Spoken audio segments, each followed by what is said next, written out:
Good morning. आज जैसा कि कल हमने कहा था कि आज स्ट्रक्चर की बात करेंगे। आज हम लोग स्ट्रक्चर पढ़ेंगे कि कंप्यूटर का स्ट्रक्चर क्या होता है। एक्चुअली स्ट्रक्चर में जब आप स्ट्रक्चर हम पढ़ाएंगे आपको, तो स्ट्रक्चर में बहुत बेसिक चीज़ें आएंगी कि कंप्यूटर कैसे बना, कंप्यूटर क्या हुआ, या कंप्यूटर में कौन कौन से पार्ट्स यूज़ किए जाते हैं वगैरह वगैरह। सबसे पहले हम स्ट्रक्चर की बात करते हैं। Structure of computer. Structure of computer यानी कंप्यूटर का स्ट्रक्चर। कंप्यूटर का स्ट्रक्चर, तो कंप्यूटर के स्ट्रक्चर में आपका चार टर्म्स यूज होती हैं। चार टर्म्स यूज होते हैं। इसमें पहला टर्म जो होती है वो होती है हार्डवेयर। दूसरी टर्म को हम बोलते हैं सॉफ्टवेयर। तीसरा आपका फर्मवेयर और चौथा लाइटवेयर। हार्डवेयर के टर्म में आप कह सकते हैं all physical component of computer.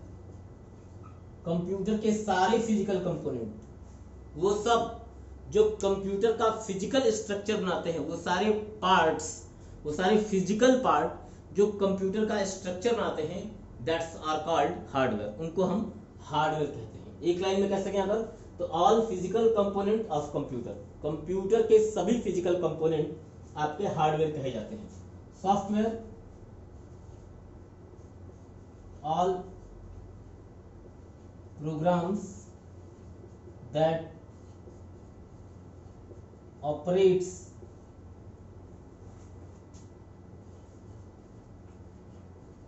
Hardware of computer. वो सारे सॉफ्टवेयर, वो सारे प्रोग्राम्स, वो सारे निर्देश, इंस्ट्रक्शन कह सकते हैं, जो आपके हार्डवेयर को चलाते हैं, उसको हम सॉफ्टवेयर कह सकते हैं।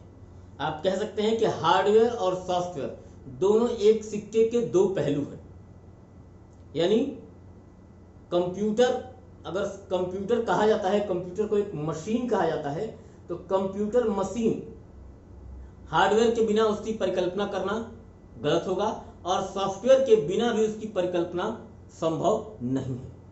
तो हार्डवेयर और सॉफ्टवेयर, ये दोनों चीजें मिल करके जिस मशीन का निर्माण करती हैं, उस मशीन को कलेक्टिवली हम कंप्यूटर कहते हैं। यानी कंप्यूटर में जितना जरूरी उसके कंपोनेंट्स हैं, उतने ही जरूरी उसके प्रोग्राम्स भी हैं। क्योंकि अगर कंपोनेंट्स रहें और प्रोग्राम न रहे, तो वो कंपोनेंट्स ऑपरेट नहीं होंगे, और प्रोग्राम ही रहे, कंपोनेंट ना रहे, तो फिर ऑपरेट क्या होगा।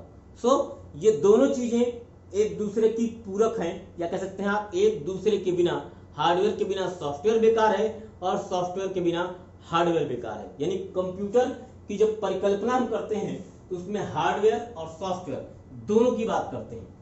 इसके बाद फर्मवेयर।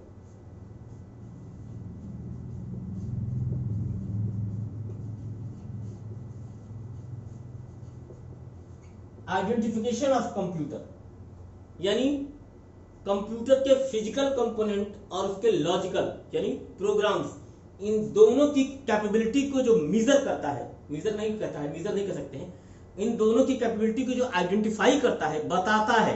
जैसे आप कहते हैं कि हमारे कंप्यूटर में माइक्रो प्रोसेसर लगा है, ऑक्टा कोर। नॉर्मली आप बोलते हैं 4 GB की रैम है या 8 GB की रैम है।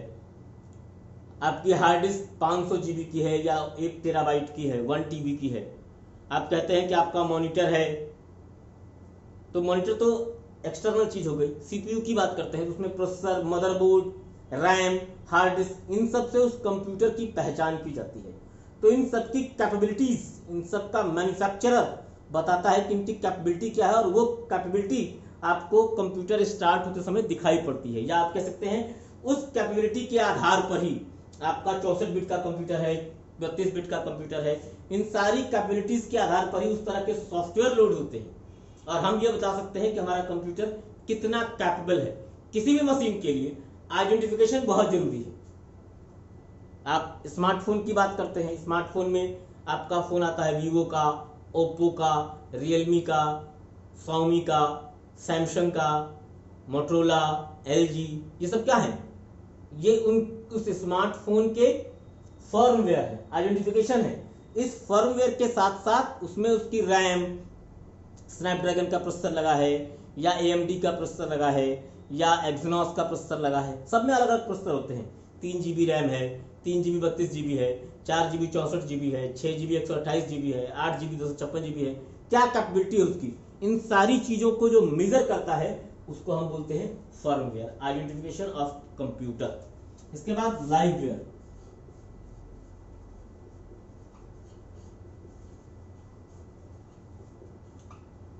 किसी भी मशीन का निर्माण किसी कार्य को करने के लिए किया जाता है, और वो कार्य, वो मशीन किसी के द्वारा, यानी किसी यूजर के ऑपरेट करने से, कोई इसको स्टार्ट करता है या कंट्रोल करता है। तो जो यूजर आपके कंप्यूटर को कंट्रोल करता है, स्टार्ट करता है, उस पर काम करता है, उसको हम लाइववेयर या कहीं कहीं इसको हम ह्यूमन वेयर भी कहते हैं।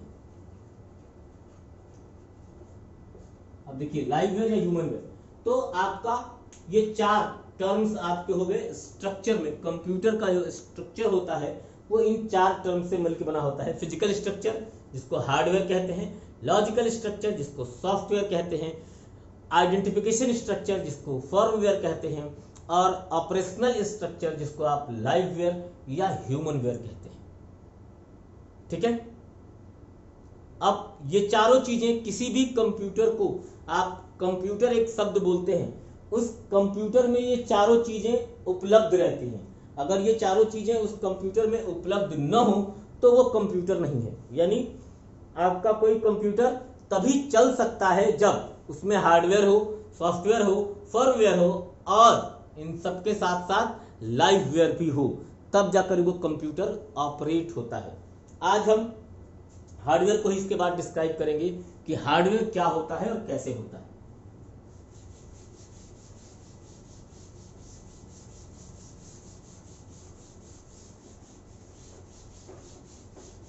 ये स्ट्रक्चर था, स्ट्रक्चर आप याद रखिएगा, हार्डवेयर, सॉफ्टवेयर, फर्मवेयर और लाइववेयर होता है। अब हम बात करते हैं हार्डवेयर की। मतलब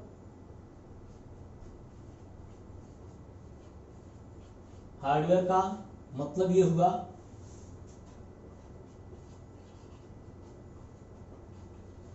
फिजिकल स्ट्रक्चर। तो कंप्यूटर में जो फिजिकल स्ट्रक्चर होता है, जो भौतिक संरचना होती है, उसमें 2 तरह के कंपोनेंट या 2 तरह के पार्ट्स यूज किए जाते हैं। वो 2 पार्ट्स में आपके होते हैं, पहला जो होता है वो होता है, 3 तरह के। पहला जो होता है वो होता है डिवाइस, और दूसरा जो होता है वो होता है यूनिट। यानी हार्डवेयर आपके 2 प्रकार के होते हैं, एक जिसको आप डिवाइस कहते हैं और दूसरा आप जिसको यूनिट कहते हैं। डिवाइस ये आपके डिजाइन टू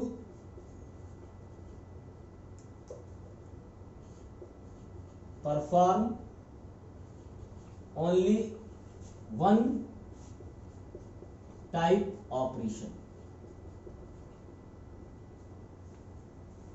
किसी एक प्रकार के ऑपरेशन, किसी एक प्रकार की क्रिया को करने के लिए जिन मशीनों को या जिन कंपोनेंट्स को डिजाइन किया जाता है, जिन कंपोनेंट्स को किसी एक प्रकार की क्रिया को करने के लिए डिजाइन किया जाता है, वो क्या होते हैं? वो डिवाइस होते हैं। यूनिट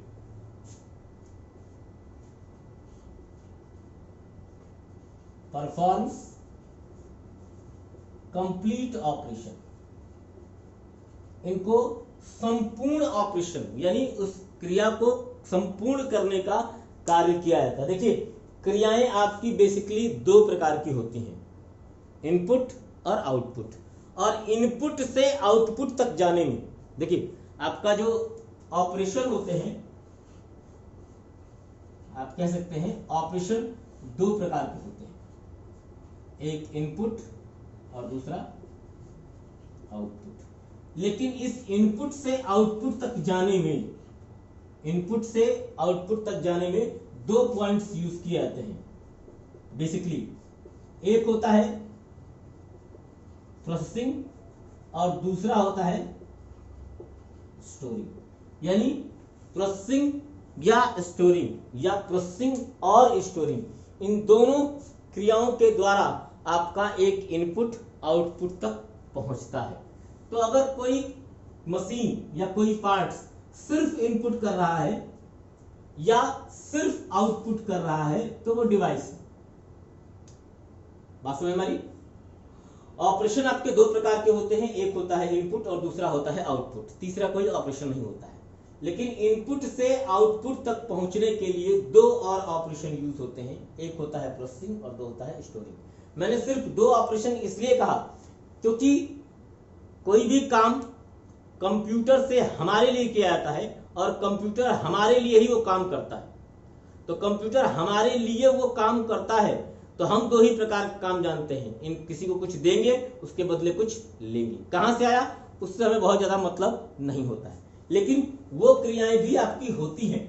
तो ऑपरेशन हमारे लिए यूजर के लिए दो प्रकार के होते हैं, इनपुट और आउटपुट। लेकिन इनपुट से आउटपुट तक पहुंचने के लिए बीच में दो पड़ाव होते हैं, एक आपका प्रोसेसिंग और दूसरा आपका स्टोरिंग। ओरिजिन इनपुट से होगा और खत्म आउटपुट पर होगा, ये हमेशा शाश्वत सत्य है। तो आपकी जो डिवाइस होते हैं वो दो प्रकार के होते हैं, इनपुट और आप कह सकते हैं कि जब हमारे ऑपरेशन दो प्रकार के हो गए तो डिवाइस भी दो ही प्रकार के होंगे।